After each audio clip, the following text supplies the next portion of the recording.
interaction. It is due to conservative interaction. Means potential energy will come into your system when you have all the conservative forces acting only. Okay, now see, potential, this is one old definition of potential energy. It won't help you much. The proper definition that will help you in the numericals will be, you see whether the force is being exerted or not. And what kind of force? The conservative force.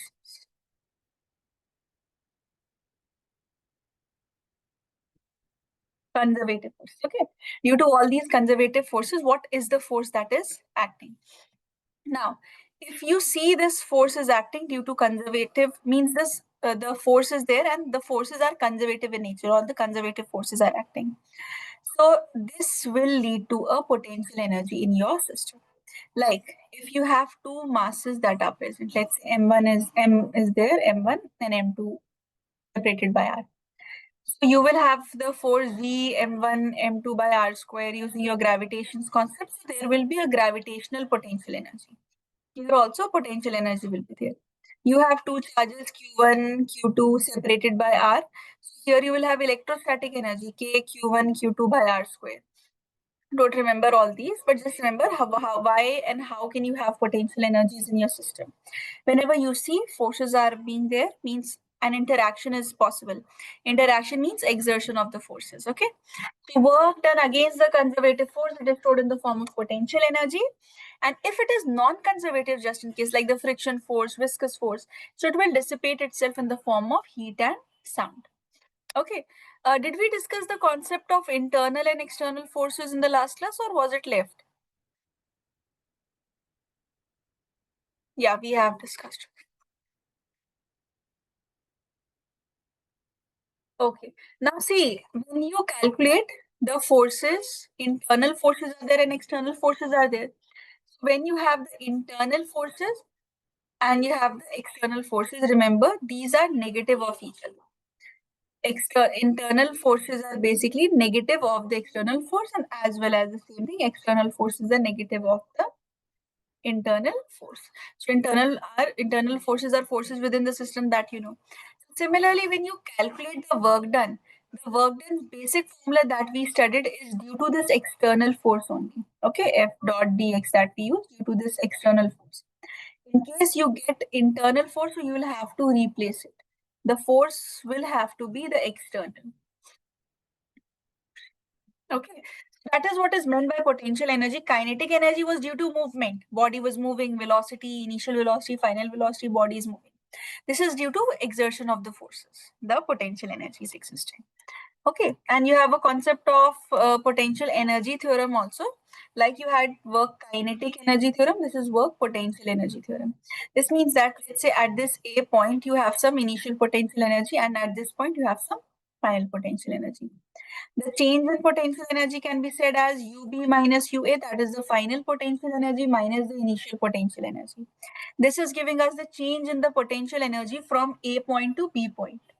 Now the entire work done will be stored in the form of potential energy. So this is a similar equation. Work done was equal to the change in kinetic energy in kinetic energy theorem. This is similar. And this is a very important concept also in physics. Potential energy difference is work done by external force. Okay, this is main primary is your external force. If external force is not provided, then the negative of the work done by the internal force in carrying a body from an initial position to a final position. That is the whole concept of the work potential energy theorem. Specifically, out of all this, you have a small concept of the gravitational potential energy and all. This will be discussed thoroughly in detail in the next chapter. Next to next chapter, you have gravitation. After this, you have rotation, then you have gravitation. There we'll discuss. But still, slight a portion that is required that I'll be discussing, which you have already done once in your 9th class also. It was there in your 9th NCRT. But anyways, I'll be discussing it. Okay, so am I clear till here to all of you? Yeah, mom. And what about others? Mariam, Nabiha, Tahura? Okay. Copy till here and let's start with this.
Done.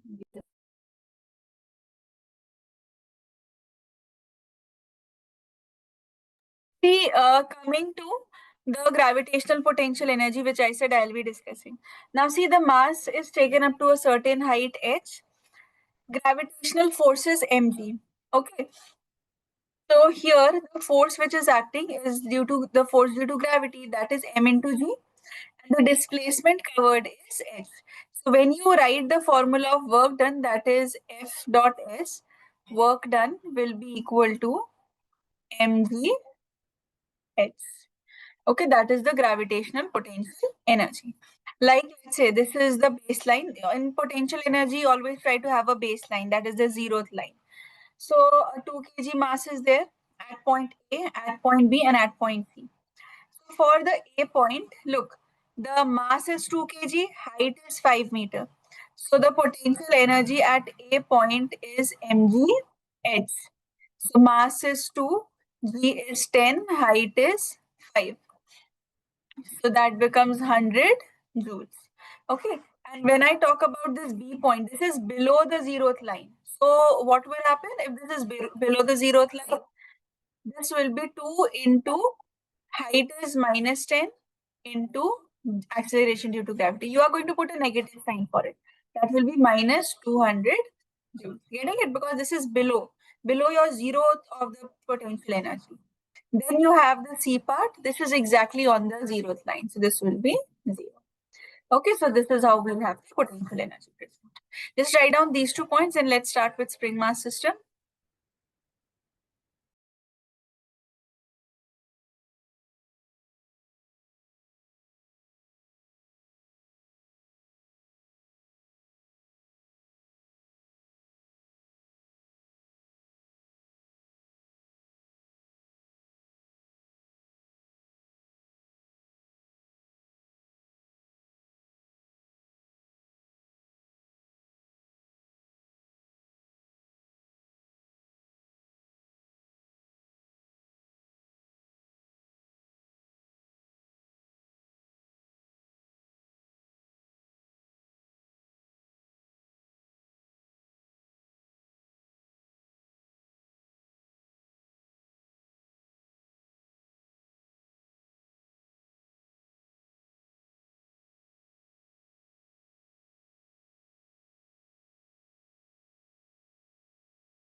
Okay, see now coming to the spring mass system. So basically in spring mass system, you have the spring connected to a mass and that position is known as the mean position, which is the resting position of the mass. Okay, so with respect to mean position only, you will see the variation of the masses. Now, if I elongate the spring, so from the mean position to where it has been stretched up, this is known as the displacement from the mean position. Or similarly, if I compress this, sorry, like this.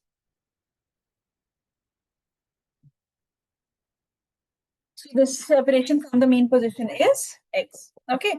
Now, what happens is when you stretch it or you compress it, in both the cases, a restoring force that tries to bring the body back to its mean position. Okay. So here also a restoring force. If restoring force will act towards the mean position.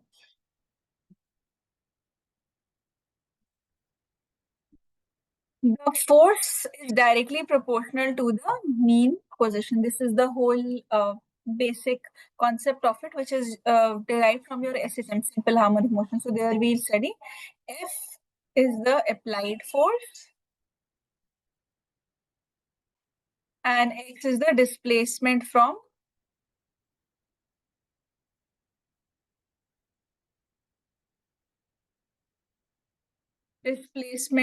the mean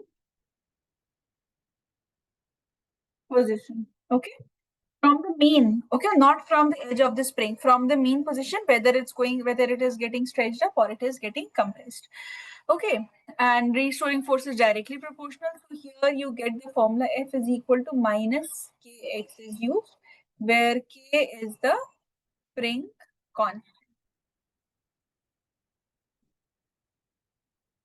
So this is a bit from your SHM. We have this chapter towards the end. That time we'll discuss, but let me complete this first. Now, actually, your derivation starts from here. This is the portion of your work, energy, and power, not that. So, work done. Let's talk about the work done that is being produced here. So, when we talk about the work done will be variable because, see, at every point when you're stretching up the mass, the position is getting changed. So, your force will be depending, and your force is already depending on the displacement. So, it's a variable force case. So, the formula that you'll use is work done is equal to F dot dx integral from x1 to x2. Now, what is the formula of force that I should put? What do you think? Except Sanidhi, the students. Tahura, Nabiya, Mariam, what is the value of the force? Kx. Okay, the one that we have calculated, F is equal to Kx. We will put it here. So work done will be equal to Kx dx integrating from x1 to x2. Now when you integrate it, this is x to the power n is given. Okay, x to the power n means 1 plus 1 will be 2 divided by 2 from x1 to x2. This is equal to work done. Okay. Then you put in the upper limit minus the lower limit. So work done is equal to K. Now this becomes x2 square. In fact, what you can do, if you start from the mean position, you can put the value of x1 as 0 also. We'll put it here, x2 square minus x1 square divided by. Okay, when you start from the mean position, your x1 will be 0 and x2 is equal to x. Straight away, half k x square. Now work done is completely converted into potential energy. So this potential energy is equal to half kx square. This is the formula potential energy of a spring. Okay class, this is the potential energy of a spring. U is the potential energy. K is the spring constant.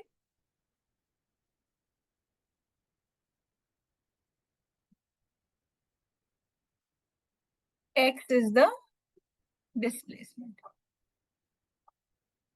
Yes, is the derivation clear? Nabiha, Mariam, Tahura, Sanidhi. Yes, ma'am. Will they ask this definition in the exam, like write the definition?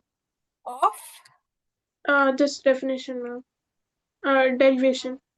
derivation. Yeah, derivation is there from here. This is from where Okay, your ma'am. derivation starts. Okay, derivation is there. This is there in your NCRT also. So this can come. Derive the potential energy of a spring. This is the question that is asked, and it has been asked in the papers. Okay, from here.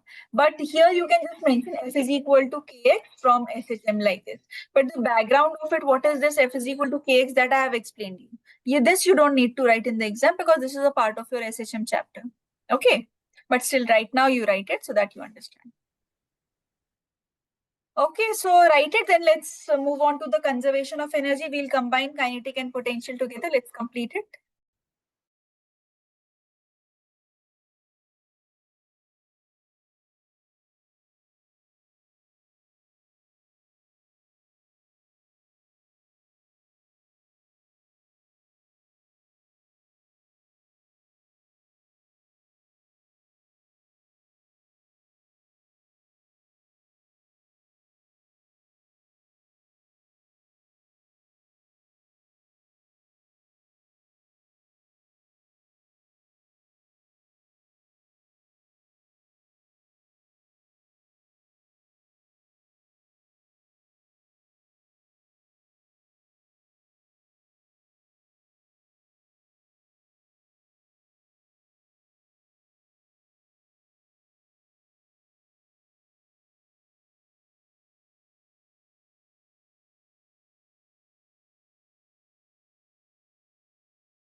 Okay, coming to the conservation of energy. So, see, when you have the non-conservative forces, they are usually not conserved. That's why the term is also given non-conservative forces, like the friction force, viscous force. Conservative forces are conserved in our system. Okay. So, means this, what I mean to say is, if you have multiple energies given, multiple forces given, then don't include the non-conservative ones also in the conservation category. Okay, kinetic energy and the potential that we are referring to, they'll be considered only for the conservative forces. So, kinetic energy plus potential energy is conserved, means the change in the kinetic energy plus the change in the potential energy, this is conserved. Okay. So whatever is the change in the kinetic energy when we refer to initial kinetic energy plus initial potential energy. Okay. And your final kinetic energy. In fact, you can subtract also. See, subtraction in the sense the change in kinetic energy. Final kinetic energy minus initial kinetic energy plus final potential energy minus initial potential energy. This is actually conserved. And why? Because see, your kinetic energy is equal to work done, and the potential energy is also equal to work done. So when both of these are equal, kinetic will be equal to potential and they'll be conserved. Now, one last, this is an important derivation sort of question that is written. That is, you have to show that total energy of a freely falling body is conserved. So, free fall, we have done a bit portion and motion in a straight line also. So, here we'll take at point A. This is the point A. So, here the initial kinetic energy plus the initial potential energy will be equal to initial kinetic energy will be zero because the body is not moving, it is about to move, right? Plus potential energy will be mgh. So total energy present will be mgh. This is your left hand side. Let's talk about the B point. At point B. Okay. Here the final kinetic energy plus final potential energy. Yes, Nabila, do you think kinetic energy will be there when the ball is coming down? Yes or no? Yes, ma'am. Kinetic energy will be there because there's movement. Okay, mv square. Mariam, what do you think about the question is kinetic energy will be there or not when the body is falling free? Okay. Mariam, you tell me at this point when it has come to the surface of the earth, what will be the potential energy? Will there be potential energy or not? There won't be potential energy. Correct. It won't be there. That is zero. So it is half mv square. Now what we'll do, we'll use the equation, kinematics equation, v square minus u square is equal to 2gh. Now initial is 0. So v square is equal to 2gh. Let's put the value of v square here. So what will we get? We'll get half m v square 2gh. Right? 2 gets cancelled. What do we get? mgh. This is equal to this. Okay.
Done.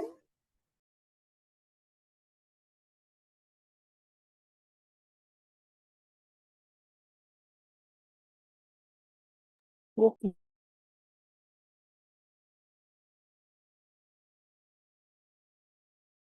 See, now the last topic for today, power. Power is basically rate of doing work, means how much work is being changed with respect to time. Okay, so when we talk about power is equal to rate of doing work, means work done divided by time. P is equal to work done by time. This is the formula for it. It's a scalar quantity, and see, usually the work done are equal to the energies. These are equal to the energies present. Okay, different kinds of energies. So when work done is equal to energy, so we can say simply power is equal to energy by time. So SI, it's a scalar quantity. SI unit, this is 1 joules per second, that is equal to 1 watt. Okay, this is watt, which is joules per second. So what is the power that you're going to use? Now, average power and instantaneous power are there. Average power means when a time duration is given to you, then you take the change in the work done by the change in the time. Okay, this is valid when you have a time duration specified. Time duration. Like time duration means if I have, let's say, 3 to 4 seconds, or t is equal to 8 to 10 seconds, something like this. Okay. And instantaneous power is rate of change of work done. Okay. dw over dt. So instantaneous power is used when a time instant is given. When you have a time instant. Like if I give a time instant as t is equal to 4.1 seconds. If I give a time instant equal to 2 seconds, something like this. Power is equal to work done by time. Okay. Now work done, we have studied. Work done is equal to force into displacement. So if I put the same value here, I will get this is force into displacement by time. Now look, displacement by time is itself velocity. So we can say power is equal to force into velocity. So this P is the power, F is the force, V is the velocity. This is also one of the relationships that is used between the power. It's a very small topic. That's all in the theory part of power. Let's practice just two numericals to complete this. First is a force of 10 Newton acts on the body, means force is given as 10 Newton and velocity is 5 meter per second. So it says power. Power is force into velocity, that is 10 into 5, which is equal to 50 watt, like this. Okay, so this is all what's there in power. You have to remember its formula, work done by time. Now, work done can be equated with different kinds of energies that are present. Okay, different kinds of work done, they can be equated with the different kinds of energies that are present, right? The SI unit will be what? Average power, instantaneous power, depending upon what kind of time is given to you, you can calculate that. And power is equal to force into velocity. This much you should know. So, am I clear till here to all of you? Everybody? Yes, ma'am. Okay, tomorrow we'll complete this chapter. Just one question from power and all. Just write this first.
Mom, may I leave? I have finished writing all this.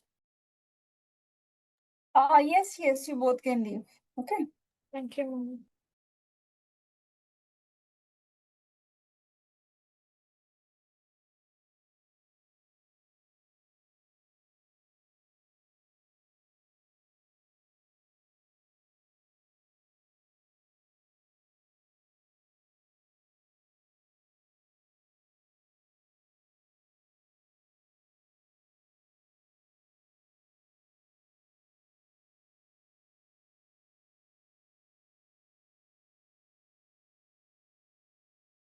Ma'am, I completed. Okay, Nabia. All right, then. Thank you. Thank you, ma'am.